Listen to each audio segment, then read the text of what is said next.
So welcome everyone.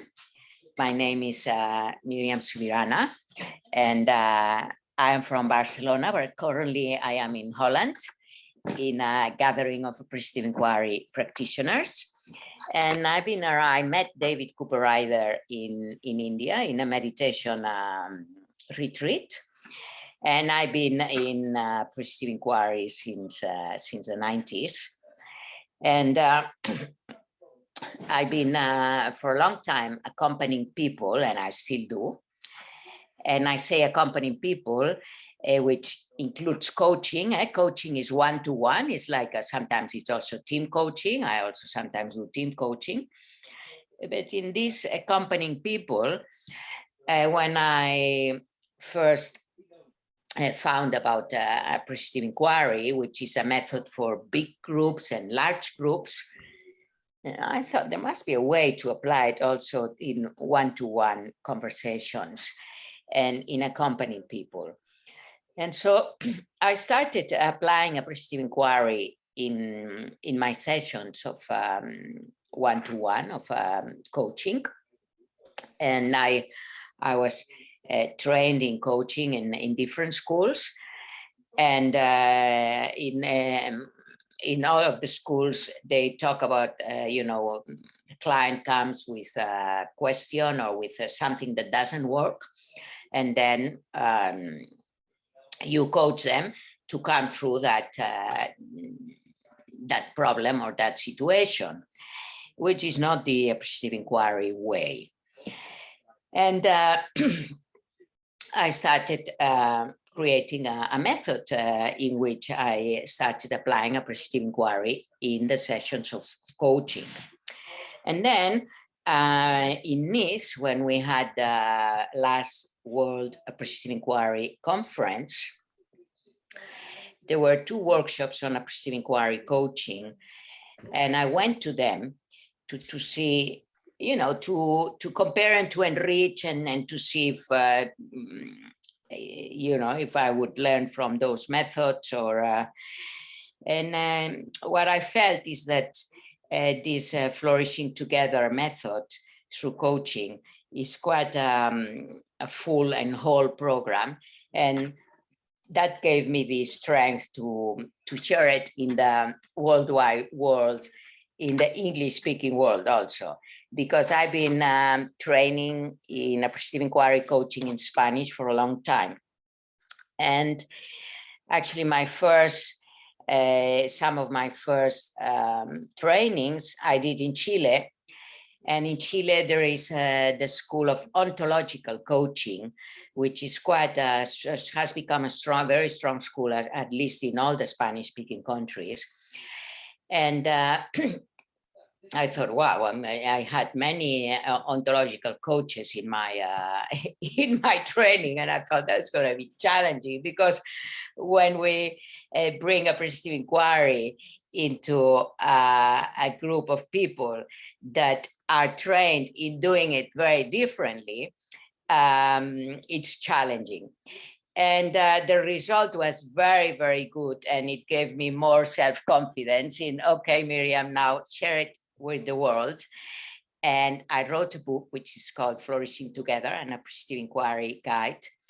And what I will do in this session, I made a few slides of a few key topics. I'm not going to talk about the method of Appreciative Inquiry, because I suppose that all of you are trained or know about it. So I will just share the specifics about including Appreciative Inquiry in coaching or when you accompany others. So one of the key things is that when we accompany others, how do we do it in a way that it's generative? And generative, it means that moves the person from where they are to where they want to be. It means that it moves the person into generating like rebirth, or what wants to be born in them can be born. And my experience of accompanying people is that we need to find the questions that connect the person with their positive core and what gives them life. And I want to stop a couple of 3 minutes about this, because it's I think this is the key aspect. When someone asks for help to be accompanied by a coach, it's because they are maybe in a crossroad. They are having some problems. They are having to take some decisions. They don't know whether to move forward or backward or go right or go left. And maybe they feel weak. They feel maybe devastated by some situation. And they don't know how to deal with it, or they need a push or a strength or an inspiration or something that helps them to move on or to cross that crossroad, or to take a decision and to dare to take that decision. Because any decision means to leave behind something and to go sometimes to the unknown. And most of the reasons of why the person is asking for help in being accompanied, in taking, in taking a decision or in dealing with their problem, is because they have come out of their center. They have come out of their positive core. When you are in your positive core, means you are shining with the best of you, you are flourishing, you are connected with love. There's been a lot of sharing about love these past 2 days. When you are connected with what moves you, then you have the strength inside of you to go on or to move on. And normally, in most of the cases, people that are wanting to be accompanied by a coach is because they have come out of their center, of their alignment. Maybe they are having a lot of stress. Maybe they went through a difficult relationship that got them to be exhausted. I don't know what you find with your clients or with the people that you accompany, but I find people are exhausted, and so they have been disconnected in a way of their positive core. And so in the process of appreciative inquiry coaching, one of the first aspects is, or the first steps is to reconnect the person with their positive core. And the person comes with a problem and wants a solution. And the appreciative inquiry way is not to give them a solution or to start talking about the solution, but to connect them with what is meaningful and what gives them life. So this is one aspect. And I will go again into it. Now, another aspect is that when you start a coaching session, you define the objectives. Okay, what are the objectives of this coaching session? What are our aims? What are, what do you want as a client or as a coachee? What are your objectives? And we change the word. Instead of objective, what is the affirmative topics that you want to work on? And so the person comes with a problem or with a situation or with a doubt or being very down or maybe not depressed, because if they are depressed, maybe they need another kind of a company, which is not coaching. But maybe they are down or they are exhausted. And And so their topic is, I don't want to be exhausted, or I want to find the solution of this problem. And so there needs to be like a session, or maybe sometimes 2 sessions, to define the affirmative topic, or the several affirmative topics that we are going to work with. So in the coaching, I don't call them affirmative topics, like we are gonna define what are the aims of this coaching process. Okay, you're coming to me, I will accompany you in few sessions. What is the guiding topic that we are going to work through these sessions? And so, for example, I'm going to put a couple of examples. This Xavier came to me, and he said he read one of my books, which is also in English, which is called Dare to Live. And reflections, the subtitle is Reflections on Fear, Courage, and Wholeness.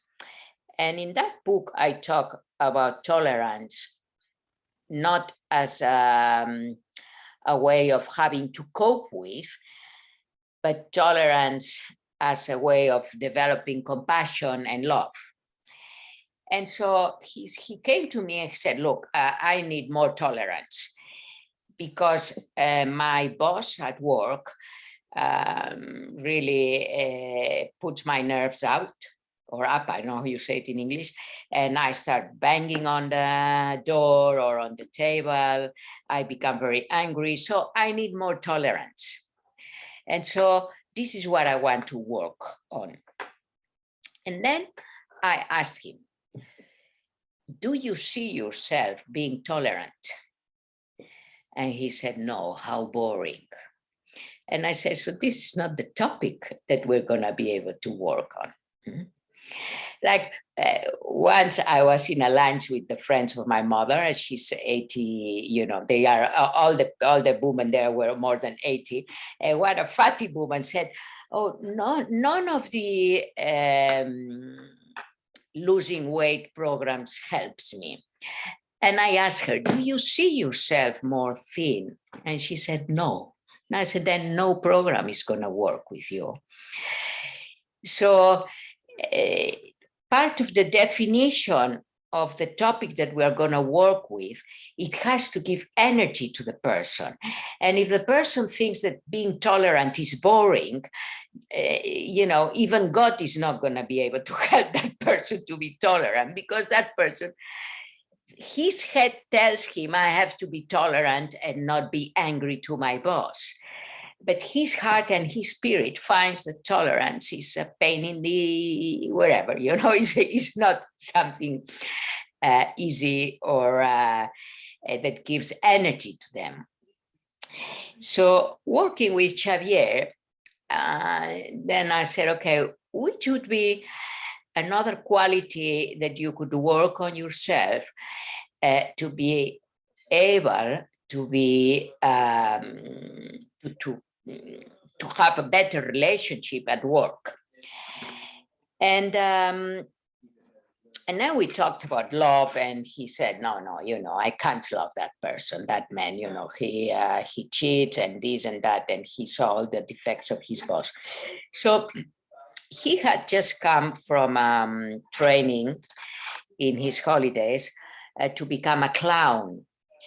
And he had shared that with me. And I said,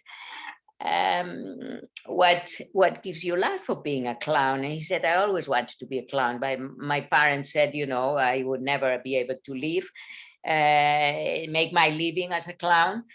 And so when I have holidays and I have a bit of time, I go and have these trainings, clown training. And I say, what is it that gives you joy, that connects you of being a clown? And having these questions and this conversation, the topic that we defined it to work on the coaching was to bring smiles to the world. And to bring smiles to the world, this is a topic that goes beyond his original problem of having tolerance, or being tolerant with his boss. It was a topic that made him smile. And during the process of working on, what are his strengths to bring smiles to the world, he made me laugh so much. And this is what I'm talking about, flourishing together. The coach is part of the system of the client, this is different than other coaching paths in which the coach just asks questions and remains separate. No, the moment that you are with me in the room, we are part of the system. And so he started practicing with me, bringing smiles to the world. And he then started practicing with where he had more energy to bring those smiles, which was to his son and to the mother of his son. They were separated. And he started practicing with me, with his son, as we were doing the coaching sessions. I will share now about the process. I'm now focusing on defining the topic and connecting the person with their positive core. And then when he would leave the session after talking to me, in which we laughed, I was laughing. He was really making me laugh. He was being the clown he wanted to always be. Mm-hmm. And so this is why this is another aspect which is different in Appreciative Inquiry coaching than other coachings. We take care of the system, and the topic, it's always bigger than the problem. It's not, I bring smiles to my boss. It's what moves me is to bring smile, to make the world smile, to make people smile. And I'm going to put another example of a woman who was a manager of a bank. And she was in her near 40s, maybe 38, 40.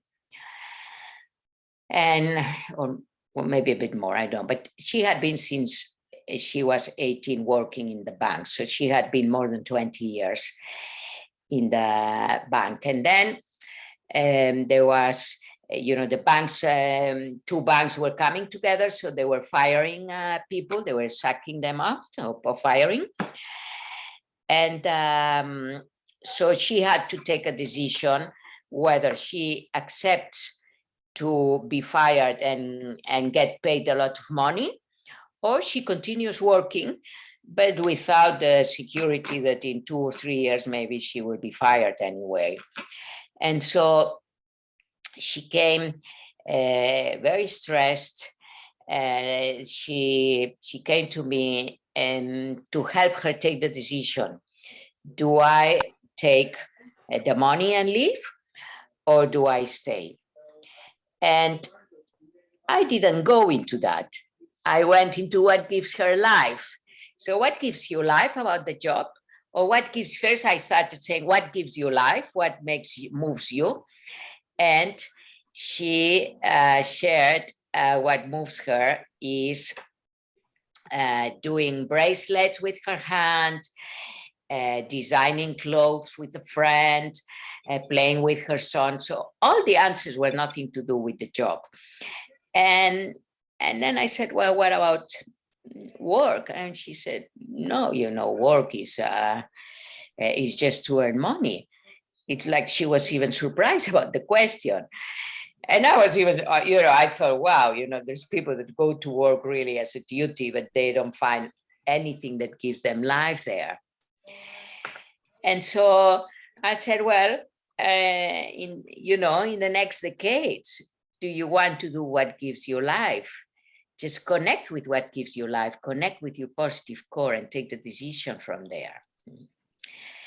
So in a sense, as an Appreciative Inquiry coach, you don't fall into the storytelling of the client, that they want you to help, okay, do I leave the job or not? And then I could ask, okay, what are the advantages and what are the disadvantages? So I didn't go into that path. I went into what gives you life, what is your positive core.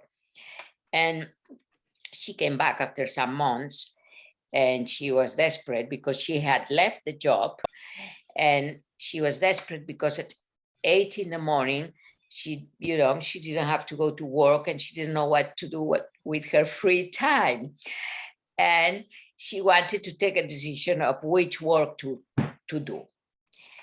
And she brought different possibilities. One was, she was in Barcelona. One was to help her, help in establishing, how do you say, una inmobiliaria, a state, that company that sells houses and rents houses. Real estate. Real estate. Real estate. Yeah. Thank you. Real estate in Peru, or to sell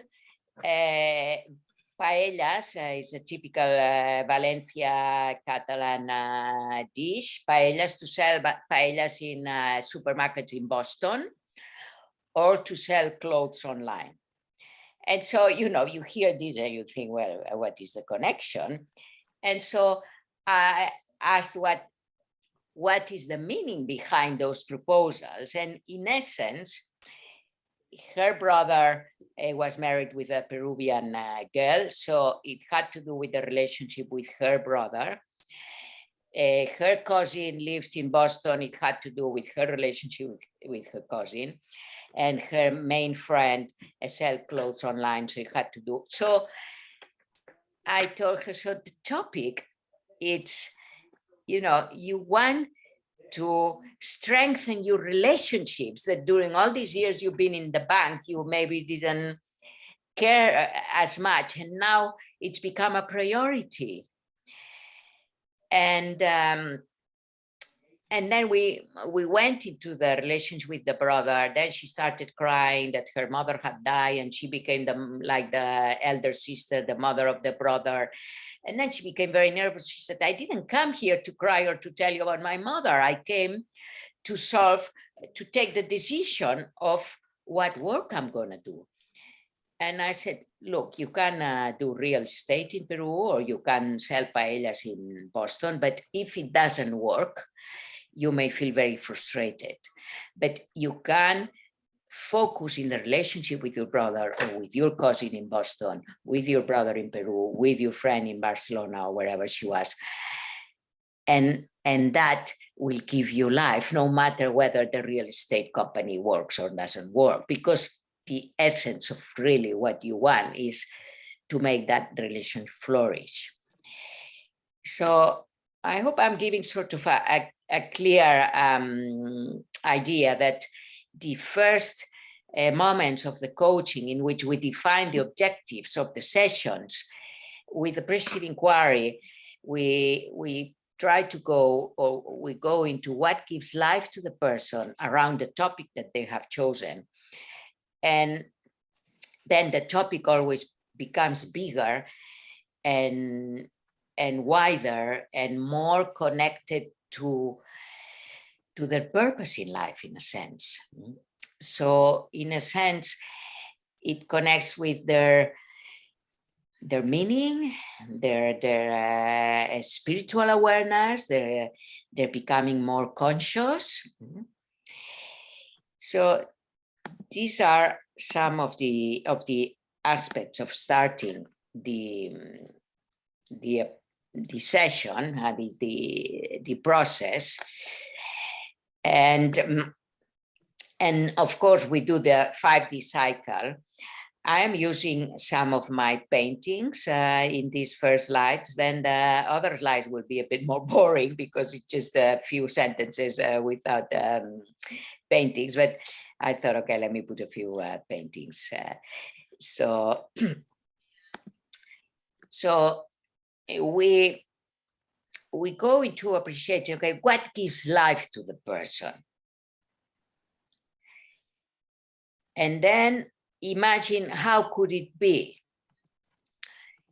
if in the case of that woman, the bank manager, if her relationships were flourishing, what would it be? You know, her priority would be to flourish in her relationships. And then from that, the job would flourish. And imagine, okay, do you imagine yourself making the world smile? Do you imagine yourself being taller? No, you don't. You don't see yourself there.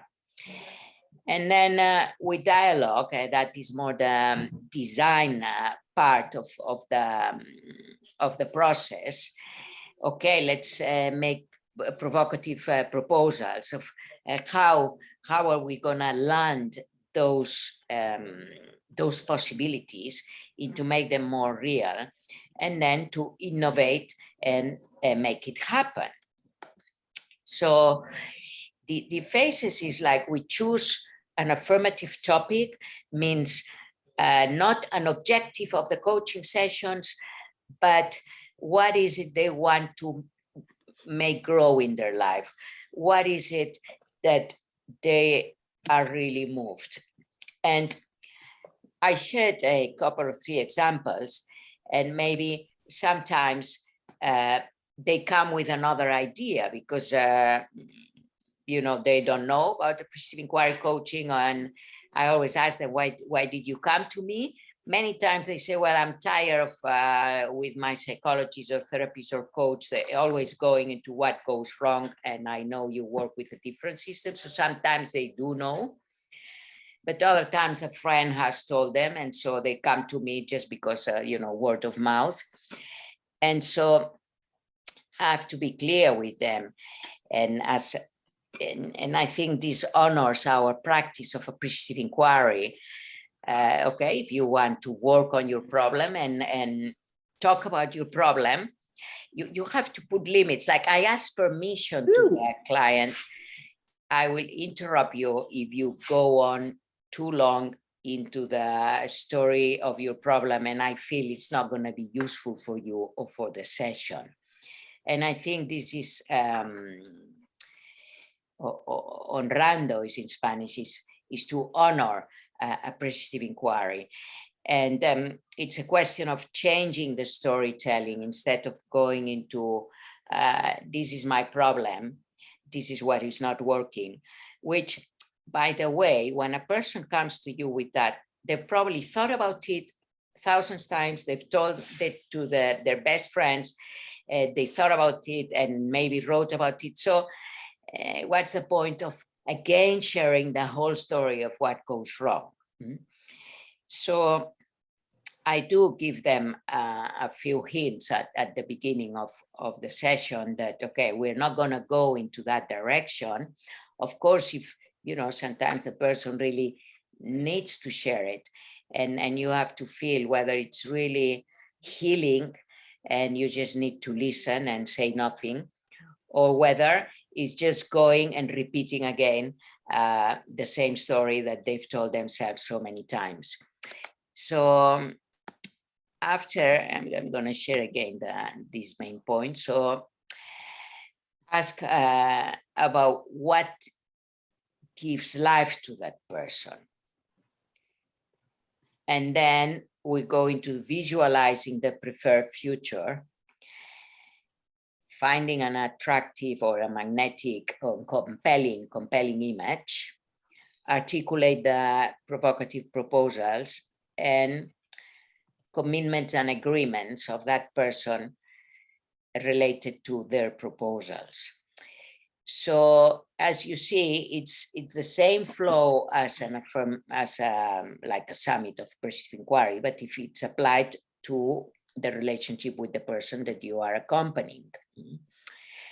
And so the idea is that after we have defined what we're going to work on, which is something that has to give energy to the person. So it's not that the obligation, they feel the obligation that they have to do that. Like I shared about Xavier, he felt the obligation of being tolerant, but he didn't want to be tolerant.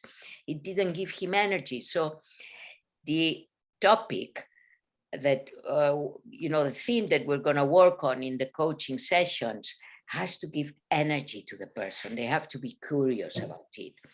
And now we go to the past when they have experienced, a peak experience about the topic that we chose. So with Xavier, instead of being tolerant, what we chose is to bring smiles to the world. So share experiences in which he was doing that, and what were his strengths, what were his talents. And then in the present, where is it that I can start doing that? Because this gives hope. Let's say the person has been trying to solve something for a long time, and they're a bit desperate because they've tried and they come to you to help them. And normally I find many people, we try the hard way. And so going to the example of Xavier, instead of trying with his boss to make his boss smile, which was the real challenge, we try, okay, with his son, with me, and with someone else in his family, to, in the present, start practicing what we have defined as the aims of this coaching process. So it's not that we're going to wait to the last session to see what can you do. We start seeing, okay, what is it that gives you life now, and that you can start working on it. And then we go into the future, in which it's a question of living that positive core in the future. And normally, those of you that have done summits or Appreciative Inquiry, you prepare questions, and you prepare like a visualization. No? Imagine you are in 2030 and you are achieving your goals, or you are in your ideal world. And so in this case, what we do is like a meditative visualization. So if you meditate, it's easy for you to do it. If not, maybe you can write it down, but you use the words of the person that you've heard him or her saying during the define and discovery phase. So in your visualization, you use his or her words, not your own words. And in that visualization, it's like you take the person to the future, and you make them be in that future, visualize that future. And then once they are in the future, and you ask them certain questions, as if that future was now, okay, we are in 2030 and all of this is happening, and how are you laughing? How are you making people laugh? Or how are your relationships in the best possible way, etc. Then you ask the question, what have you done to come here? And these I find really transformative. Because normally in most coaching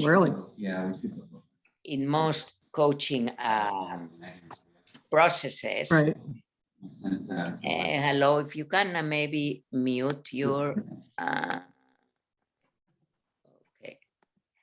So in most coaching processes, they talk about the desired future. Okay, what is your desired future? But here, with the Appreciative Inquiry, we make them visualize that future and somehow connect with the future self. And from there, what have you done to come here, to reach this place? And I'm going to share a powerful example. So this woman from Mexico, she was in Barcelona, and in Mexico, she was well known. She had always people in her workshops. She gave lectures to hundreds of people. And in Barcelona, in the workshop she created, 2 people came, 3 people. So she felt a bit desperate that it was not her home, Barcelona. And what happened was that she met a Catalan man, a man from Barcelona, and she was pregnant of him. So her question was, well, I don't know whether to stay in Barcelona or we go back to Mexico, because you know, in Mexico, at least I have some success in what I do. And the topic so this was the question, this was the problem, this was the situation. The topic we define is find my home. Be at home, actually, to be at home. So the coaching process is not going to be whether you live in Mexico or in Barcelona, but what makes you feel you are at home. So then we do discover, and then we do the dream. And in the dream, I don't say, and you are in Mexico or you are in Barcelona when I do the visualization, because otherwise you direct too much the person. So I said, you feel at home and you are doing what fulfills you. And you feel, because in the discovery, what we saw, what fulfills her in giving the lectures and everything. So you are fulfilled. And the dream, her dream was, she was at home with 2 kids. That she, at the moment she was pregnant with the first one, with 2 kids, and she was writing her experience, and she was painting, and she was feeling a mother.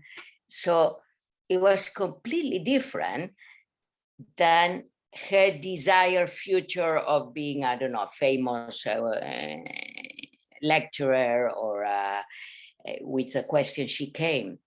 So when you go into the dream phase of the coaching, it's very transformative and new things emerge. And so I find it very powerful, because that gives guidance. So what have you done to reach there? And then she gives the answer. So she gives her own steps of what she needs to do next. So I'm gonna share a little bit about comparing appreciative inquiry coaching and other kinds of coaching. So in appreciative inquiry coaching, you know, it's not the only kind of coaching that incorporates the belief that the client has the capacity to recreate whatever they want to create in their lives. And it's not the only one that incorporates a change of language to achieve the objectives or the aims that are set. But in appreciative inquiry coaching, we combine both aspects, like the belief that the person has the solution in themselves. And normally it comes up in the dream phase. And the constructionist principle, with the principle of simultaneity, what I was sharing, that they start living what they want, that the topic that is defined, they start living. Okay, well, what can you do to feel at home now, you know, once we've defined the topic? What makes you feel at home?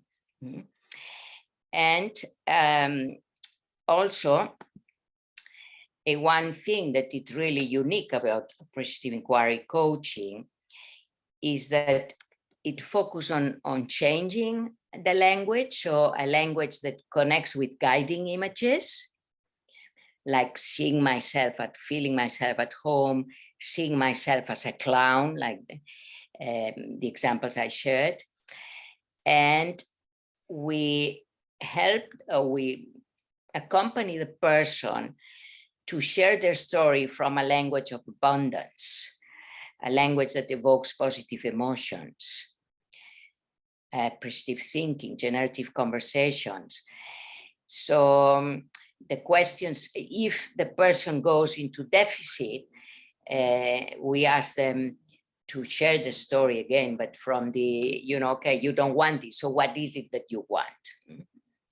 To go into sharing it from what works. And sometimes it's difficult. I'm going to share another experience. There was this beautiful girl that came to see me, young, and she was a singer. And she was very frustrated. So her mother was like a military, and she was in the I don't know, the School of Music, the University of Music, and they were so rigid, or she felt so rigid that she felt she wasn't good enough. She felt ugly, she wasn't good enough. So when we went into her best moment was completely improvised on stage, sort of jazz and singing. She had to completely improvise. And she was shining. And when she was sharing that, she was completely shining.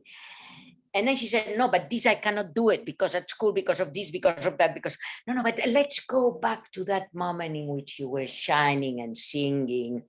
And then she goes there for a second and then goes back to that, what doesn't work. So sometimes we have to keep taking that person to reconnect with that story in which they were shining, they were singing, her voice was flowing, so that she can stay there longer. And it's I think it's a blessing if you can accompany someone to stay there longer, so that finally they can share their present moment from that state of being in opening, in this flourishing. So that was about language, about image, about the storytelling, and about the compelling images, like seeing yourself. So working in seeing herself singing, or in seeing Xavier himself in making people laugh, in bringing smiles to the world. Then there's the generative process of sometimes after the dream, we go back a little bit to discover, because something new emerges in the dream, and then we go into discover, and then we dream again, and then we go into what are the key aspects or main factors to make those dreams a reality. And so this is part of the generative process of the 5 Ds, connecting that person with the positive core. And I tell you, when in accompanying a person, you've managed to help them in connecting them with the positive core and align them, then you need 1 more or 2 more sessions, and that's it, because they are full of energy again. They have clarity, they move on. So one advantage of Appreciative Inquiry coaching is that it's not a long process. I've had people come with me after 2 years of being with a coach, and they wanted to work creativity. And I remember one person, and the coach, oh no, go to Miriam, she will help you in creativity. And she was surprised. In 3 sessions, we managed, to connect with what she hadn't managed in 2 years.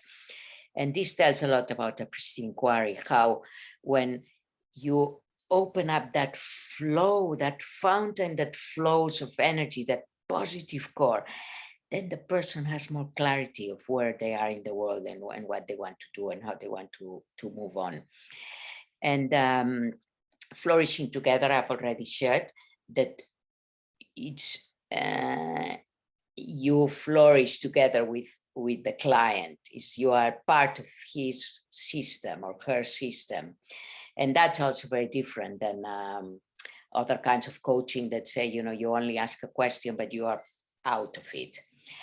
And the client creates the agenda. No, actually here we create sometimes the agenda, because we want it to be positive, generative, compelling images, language of abundance. And I want to share about that flourishing together, that and well, I'm sharing with examples because this is not like a training, so I don't have time to go into the depth. So I think an example gives the idea. So this man, he was divorced, and his 2 sons decided to be with the mother. And the 2 sons now were grown up. So one son was abroad, and the other son had decided to go back to live with him. And he was, I think, 18 or 20. So he said, well, I'm desperate because we have lunch, we watch television, we have dinner, we watch television, and there's no conversation. But he has decided to come and live with me. So when we go into the dream, we have to also listen to the dream of his son. So part of this flourishing together, it's like, it's not only the dream of the father in relationship with his son, but what is the dream of the son? And maybe the son is not going to come to a session with you, but then you accompany the client or the coachee into doing the AI process with their system, in this case, with the son.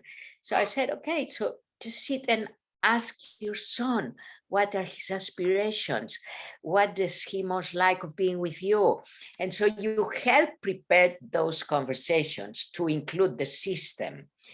So I think that is very important. And sometimes in other coaching processes, let's say you accompany someone who doesn't know whether to divorce or not, and finally they decide to divorce. But if you have not included the system, then the other partner, all of a sudden, they get oh, you decided to go, and we haven't had the proper conversation. So it's including the system, including the family, including the people. And we need to, as coaches, to help the person decide, okay, who is it that I don't see that I should see? Who is it that I don't include that I should include? With whom I should have conversations to make this dream real?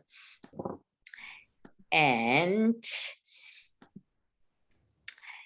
so one thing about the design and destiny phase in the coaching, which is different than other coaches. So it's not that we're going from the present problem to the future solution. It's not that we are creating bridges between what doesn't work and what will work. Rather, we connect with our positive core as coaches and with the positive core of energy of what gives life to the person, from which the person will act with a high level of creativity, improvisation, energy. So we connect the person, and first we have to connect ourselves also with what gives you energy as a coach or as a person that accompanies others. And the change begins here and now, in the moment that we ask the question and we connect with the strengths, not that, okay, we're going to do this process and then afterwards you are going to change. So when in the design phase, they have created some provocative proposals based on the dream. We inquire in three areas of the provocative proposal. One is in the best experience related to the provocative proposal. So it's like we do a bit of discovery of the proposal. Where is it already happening? Where is it that you can already, you are already practicing this proposal? And this gives encouragement. Oh, I'm already doing it. Or where is it that I can start doing it? And then the second inquiry is on values. What makes this experience significant? Searching the meaning of the provocative proposal. Why is it meaningful for you? Why is it significant for you? Because let's say if a person creates like a Xavier, I shared about Xavier, that he wanted to bring smiles to the world, and one of his provocative proposal was, I wear the clown dress on top of my suit when I enter work. And another proposal was, I smile in front of criticism. So the question, why it is significant to you? Why is it meaningful? It's a way to make that proposal a priority for them. to root it in their heart, in their soul, in their being. And then inquiry in wishes is like the third kind of inquiry of the provocative proposal. Where does it have more potential to impact? Where can you already do it and have an impact that something starts happening? So these are questions we ask like in the destiny phase after the provocative proposal. So we are not going to do like other coaches, okay, what is your action plan? What are you going to do tomorrow? What are you going to do next week? Actually, what we do is that, okay, these are your proposals, is that these are your slogans or your guiding principles or your guiding proposals. So where is it already happening? Why is it meaningful? Where is the significance of this? And where can it impact more? And then the idea is to start going deeper into the abundance of the possibilities of being what they want to be and doing what they want to do. So these are a few sentences from my book, Flourishing Together. And I'm just gonna read them as a, as a ending, and then we open our microphones, we can share or ask questions. We cultivate an authentic appreciation for oneself and for others, questioning the client in a way that stretches their boundaries, observing which areas benefit most from connecting with the positive core with which they identify. And the inquiry always keeps the energy level high. It means minimum effort for maximum results.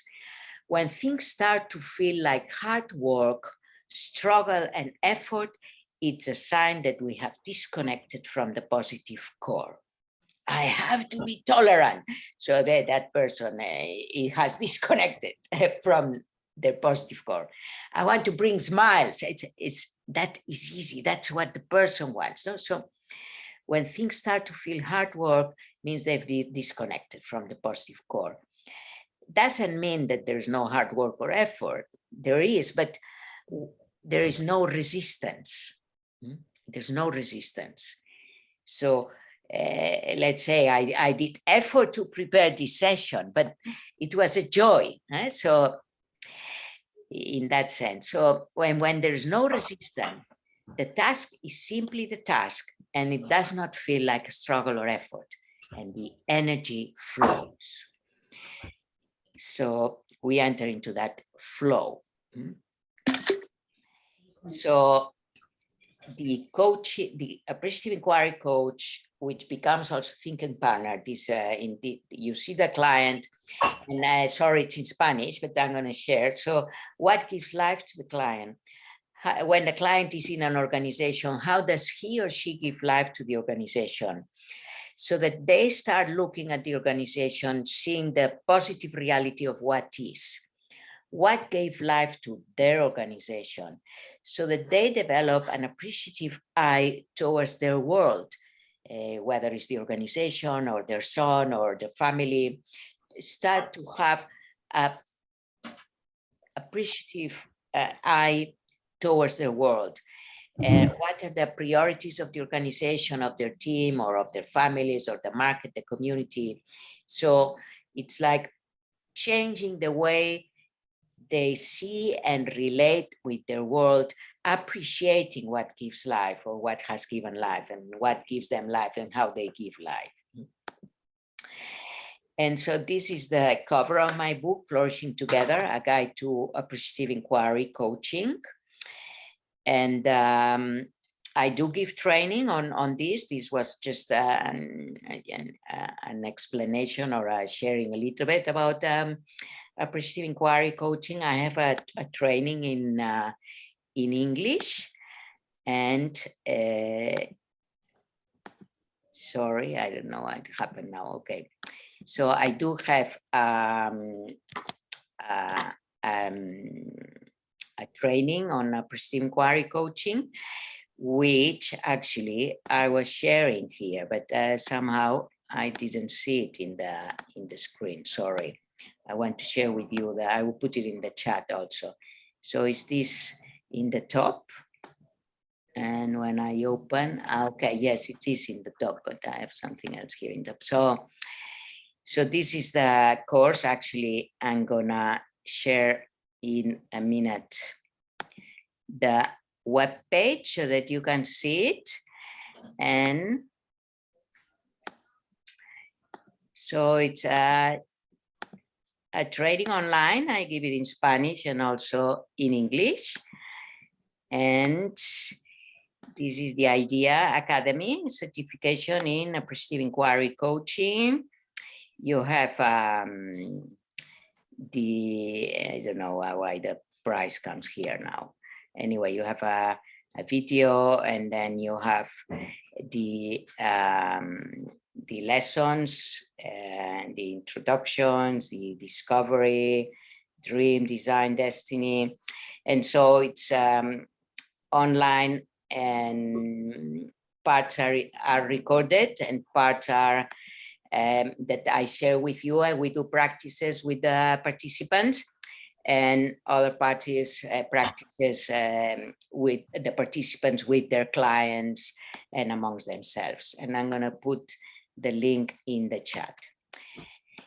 So this is my the essence of this presentation. So any question, anything you want to share, anything you would like me to clarify? What inspired you? What are you taking from this time we've been together?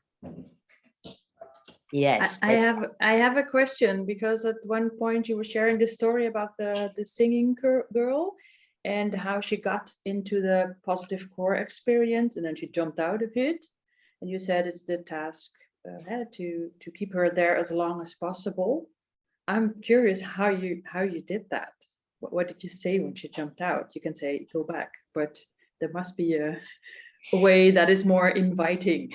Yes, well, at first you do it dulcemente, we say in Spanish, sweetly, and you take back that person to that peak experience.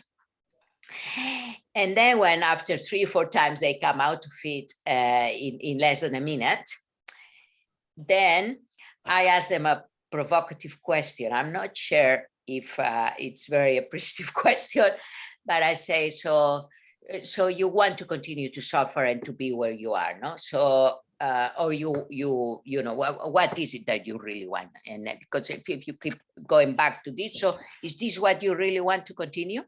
So it's like you put a mirror to them, because sometimes they are not aware of what, you know, they're going back because they don't believe in themselves. They don't believe in that possibility, and in the possibility that I can shine, I can sing more often. I did it in the past, I can keep doing it.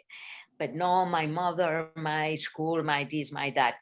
And so yes, at one point I had a person, and this was you know, he was well, he had been divorced, in a recent divorce, and he's what happens that in most of European countries they support the woman. So he lost the house, he lost the children, he lost the car.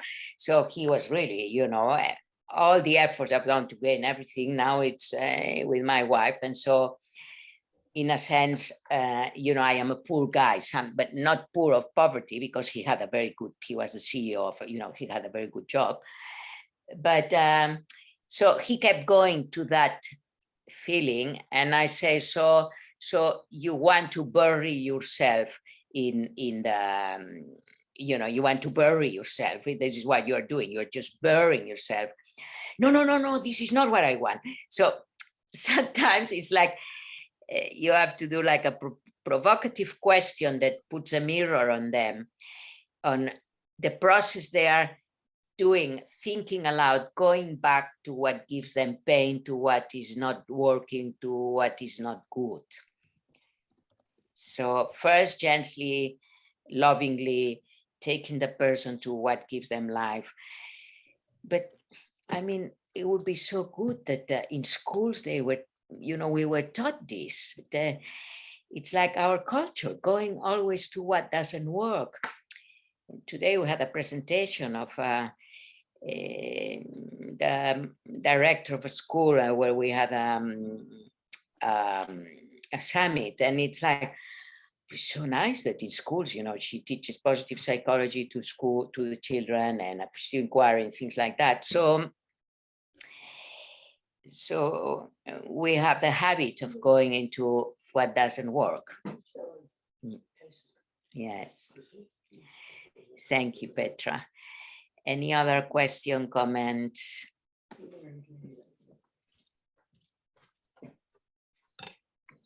Hello. Comment, please. Am I audible? Okay, please go ahead. Oh, Yes. okay. Sorry, I didn't see who else was talking. Yes, Anne. Well, first, I just want to say thank you for this very much. I've been doing some coaching, and my default is to use appreciative inquiry. So first of all, just to say that I've learned some things from you, but it's also really validating to hear how you've used it. And it resonates a lot with my experience of sort of intuitively and knowing AI, what's working. But there are some points when I think, I don't know, am I really doing coaching the way I'm supposed to do coaching? So in that sense, it's really helpful. I'll let somebody else ask their question. If we have more time, I might have questions for you, but thank you for reflecting how it really works in a lived experience with clients. And what you've said is true in my experience too. Thank you, Anne. Vinette? Yeah, hi. So am I audible? Yes, yes. Yeah.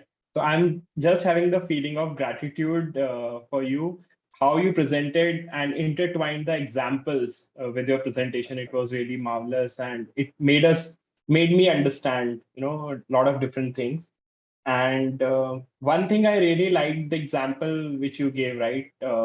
Initially, you said that to one of the clients, do you see yourself thin?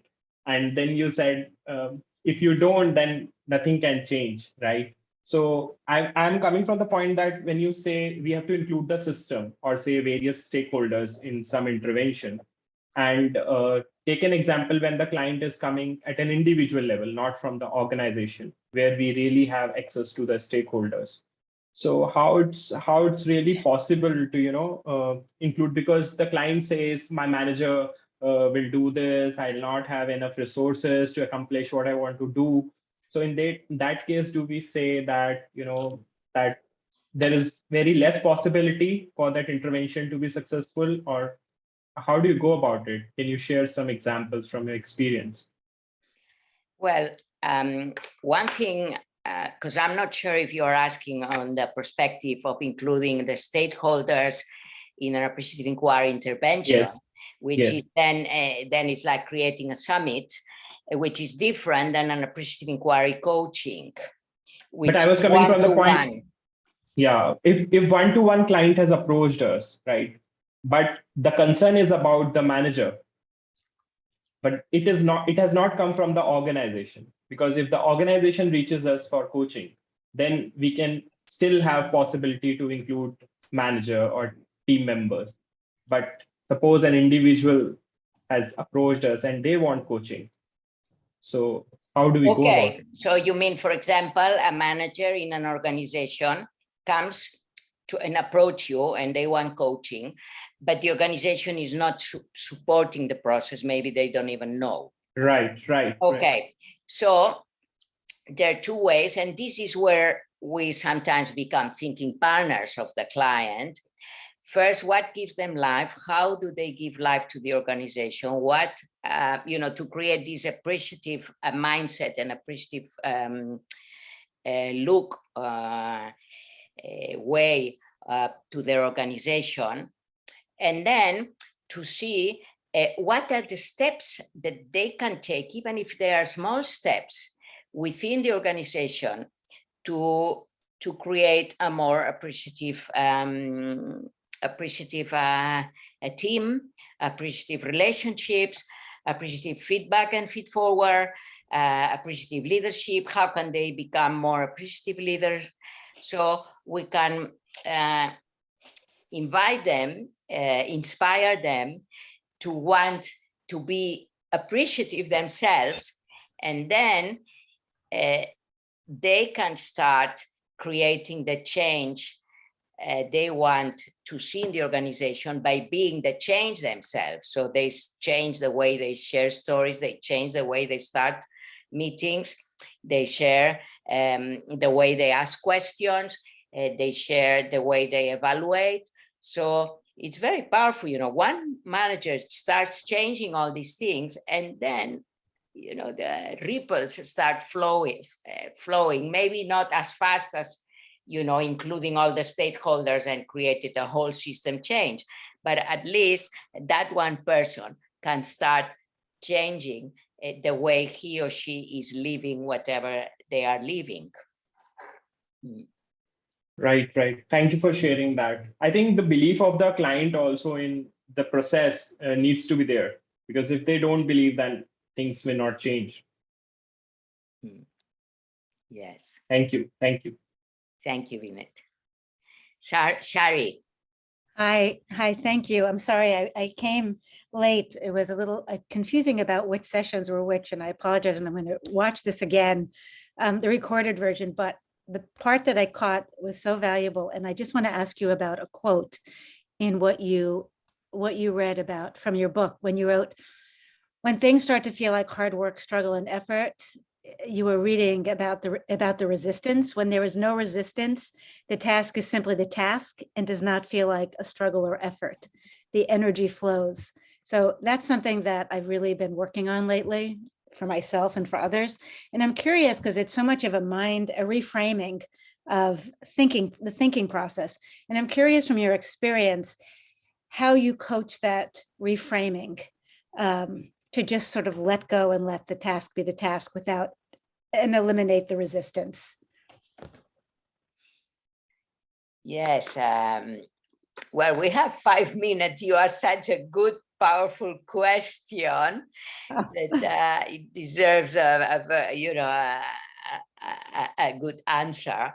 And so I'll be brief in honor to the time also. And maybe I can share my mail so that we can be communicated by mail. So first is that the person realizes that they are having resistance. So when there is resistance, then if the person realizes that, it's a first step. So I think when I am not realizing, then it's very difficult to change. But when I realize that, okay, I am having resistance to this, it's like I'm putting light into it because I'm seeing it. Change is already happening. Mm-hmm.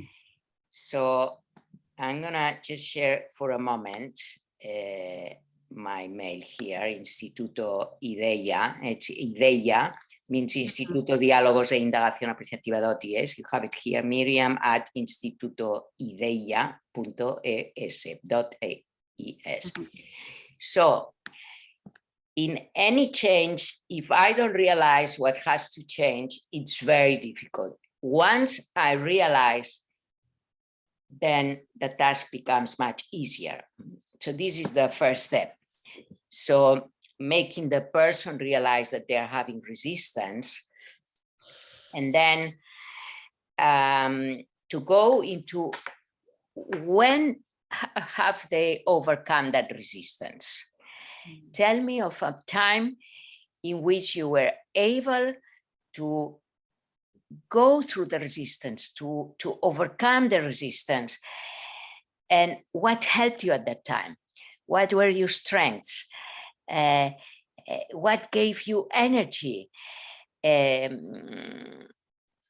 What made you trust the process and let go of the resistance? So that they start seeing the answer from their own experience. Mhm. Yeah, that's helpful because I think with the resistance, it's a very embodied feeling, like you feel it physically. And so I feel like you can kind of tap into that and then go through that process and ask those generative questions to help them move through it. Yeah, that can be helpful. I'll email you. I'd love to hear more. Thank you. Thank you for that question. Great question. Okay, we have 2 minutes. I've had made the proposal to finish at 7:15 anyway. I have So a question. yes, Miriam, sí, may I have a question, Miriam? sí, Federico. Okay. So yes, thank you, Miriam. And I did enjoy your presentation, as everybody already said. And it's my first experience listening how appreciative inquiry is applied in coaching. So it was very intriguing to me too, and I have many questions. The first one is, how many sessions do you need to implement the appreciative inquiry process in this coaching, personal coaching? How many sections? I'm kind of curious. Just quickly. Yes, normally between 4 and 5. And 4 and 5. 4 and 5 sessions. It depends. Like And if I how don't long? know if I don't know the person, I say 5 sessions. It depends how long we take to define the Exactly. topic. How long it takes each one? To define the topic. Okay. So to define what are we going to work on. So sometimes it's very easy in 10 minutes, and then we can start discovering. And sometimes it takes more conversation. And then it also depends on how many provocative propositions there are in the design phase. And then it means maybe for Destiny, we need more sessions to work on each one of those proposals. So between 4 and 7. Okay. Yes. Do they write the provocative statements? They do, or you do it for them? No, we co-create them. Okay. So it has to resonate for them. And then I make them write it. And then actually sometimes I make them stand up and read it aloud to embody it. Because if the person says, well, I will be creating this. No, you have to, I will create this. No, I create. So I made them embody the proposal.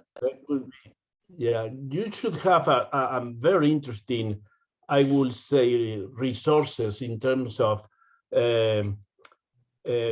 putting together all these provocative statements that you have been collecting through your years of experience coaching, because I think this is one of the major issues when we do apply appreciative inquiry to in organizational settings, to be able to write these provocative statements are so meaningful and so powerful, and it takes sometimes to do it well. And I think it's one of the cores of appreciative inquiry to reach this, make this really meaningful. I mean, I can see when the change occurs is when people are able to write these statements in those provocative language that we know appreciative inquiry is all about. The last question, because we might have another conversation, you and me, later on about this. But the last question is, how have you done some longitudinal evaluation of your coaching experiences to assess the effectiveness of them? I mean, for how long this changes last, if we can say that, or are these permanent or very limited changes that you have seen in your experience of coaching? You know, it's a difficult question, I know, and but that is one of the issues. Is are our work with appreciative inquiry being effective? Indeed, it does last, or is something that happens and fade off very soon? I don't know. It's my major concern.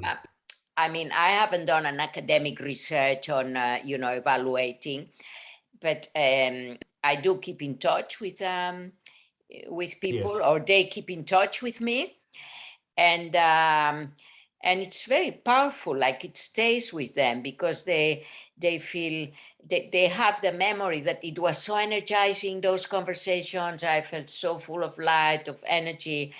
And sometimes they come back, okay, let's revisit provocative proposal, and let's work a little bit on it, like to receive another injection of energy, let's say.